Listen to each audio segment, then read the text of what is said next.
আজকে আমাদের বাড়ি বগুড়া হওয়ার কারণে আমরা বিগত ফাঁসির সরকার আমাদেরকে বলবো কালো তালিকাভুক্ত করে রেখেছিল। এই বগুড়ার কোনো উন্নয়ন হয়নি।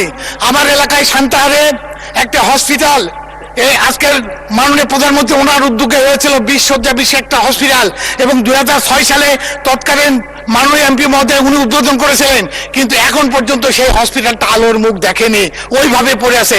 আমি আজকে মাননীয় স্বাস্থ্যমন্ত্রীকে অনুরোধ করবো আমাদের হসপিটালটাকে অতি শীঘ্র চালু করার জন্য। সান্তাহারে প্রায় 30,000 মানুষ, কিন্তু কোনো হসপিটাল নাই।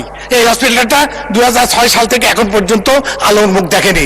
সান্তাহার বগুড়া যে রাস্তা, এটা দীর্ঘদিন এইদিকে ধরেন সান্তাহার থেকে রাজশাহী পর্যন্ত 4 লেন, কিন্তু বগুড়া থেকে সান্তাহার এই যে 40 কিলোমিটার 42 কিলোমিটার রাস্তা, এই রাস্তাটা শুরু হয়েছে, এটাকে 4 লেন করা অত্যন্ত জরুরি মাননীয় স্পিকার। এরপরে সান্তাহারে একটা রেলওয়ে জংশন, জানেন দীর্ঘদিনের ব্রিটিশ একটা বড় রেলওয়ে জংশন, যেখানে প্রত্যেকদিন 42টা ট্রেন যাওয়া আসা করে। এটা সান্তাহারে একদম মাঝামাঝি দিয়ে এই রেল লাইনটা গেছে বা এই জংশনটা, এখানে 24 ঘন্টার মধ্যে কমপক্ষে 15 ঘন্টা গেট বন্ধ থাকে। এখানে একটা আন্ডারপাস খুব বেশি দরকার। আন্ডারপাস না হলে সান্তাহার একটা অনেক ভালো শহর, দীর্ঘদিনের শহর, এই শহরটা ব্যাপকভাবে ক্ষতিগ্রস্ত হচ্ছে।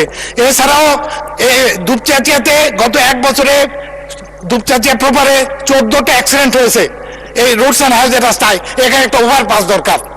এছাড়া আমাদের আদমদিঘি এবং রানীনগর পাশাপাশি একটা বিল আছে, যে বিলটা খননের মাধ্যমে আমরা ইনশাল্লাহ এখানে কিন্তু আমরা একটা ব্যাপক উন্নয়ন করতে পারি।